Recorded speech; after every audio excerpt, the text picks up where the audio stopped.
Belgian occupation of Congo. Well, very controversial. A lot of people think that this was a very terrible event in history, and it's really hard to argue against that, really. Kind of seems like it was. Yeah. And this, again, was a topic requested by you guys. If you want to request a topic, feel free to DM us with any historical topic you want us to discuss. We discuss a historical topic at the end of every single poll, every single podcast. Yeah. They both begin with P's. Yeah, that's why it's confusing. So, Belgium took over the Congo, but it was a little different from the normal European colonization because the Congo ended up being the personal property of, at the time, King Leopold of Belgium. So he bought it as his own private land. He bought it and he kind of ran his own business, and he had a 16,000 strong African mercenary army that he hired of locals, and they were led by 350 European officers from Belgium, and a little bit from all over Europe, but a lot of them were Belgian. And so, yeah, it was not a colony like all the territories around it, but it was, like I said, the personal property of King Leopold himself. Which makes it different and unique. And it means that a lot of Belgian laws didn't actually have to apply there because it was personal property, so the government really didn't have much say in what happened over there. Right. And King Leopold was actually very strongly criticized all over Europe for his terrible treatment of the local Congolese people, which is very rare because it's not like the other countries are in a very good situation. So you know how it was bad when he's receiving criticism for how he treated them. Yeah. Yeah, that's when you... That's like, am I the bad guy situation? Yeah. But it probably made Britain feel good about themselves. Yeah. Saying, oh, we're not the worst. Yeah. And so half of Congo approximately was killed during this reign of Leopold, which was 44 years. And that is 10 million people out of the 20 million people living there. From 1865 to 1909, to be clear. Yep. For our history buffs out there. Yep. 1909 is when Leopold died.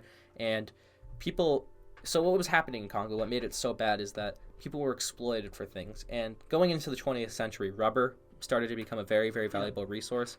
Obviously, it was being utilized a lot more. And Leopold knew this, and because it was his own private property, he decided to exploit the people there to export rubber and make himself rich and benefit off of it personally. And so rubber started to be exported at a rapid rate. But the people who were getting rubber, they weren't exactly in the best of conditions because he needed someone to do it for him. And he was getting the native population. The native Congolese civilians. Right. They had to meet a local quota. They were very high and unreasonable a lot of the time, with the threat of their wives and children being beaten or killed if they didn't, or raped. And this was obviously very scary for the people who were there. So they were forced to get rubber, which is not an easy task. You're going into the jungle to get it. It's not. So that's where rubber's found. It was very, very scary for them. Yeah.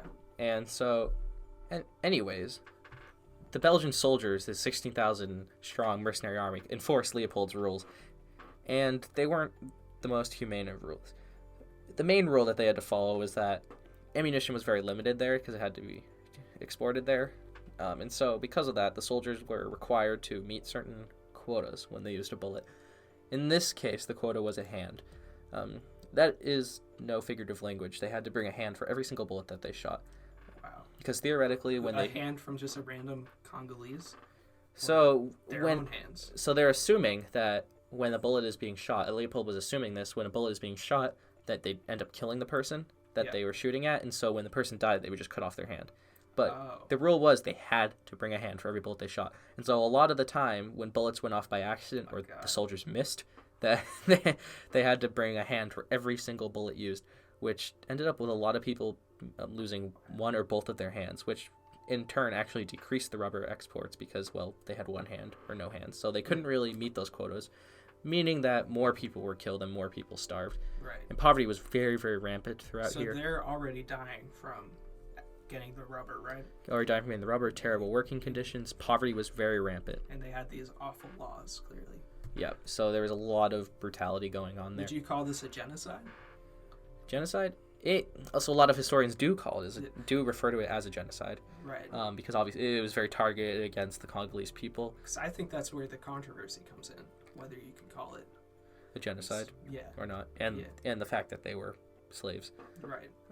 It's bad. It's bad nonetheless. Really bad. That's true.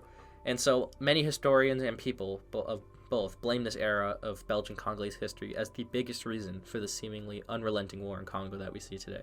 With all the different military groups and foreign mercenaries going there to make a profit, just fighting each other.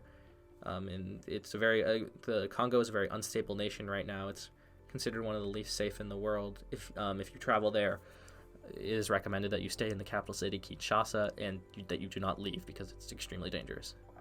Wow. So that's kind of what's going on right now. It doesn't seem like the situation is going to end anytime soon, and Congo is just very kind of a mess right now. The central government doesn't have much control. Yeah.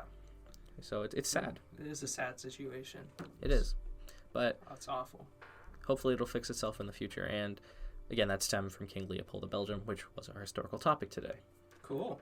All right, so now I guess not cool, but if you politics. 1001.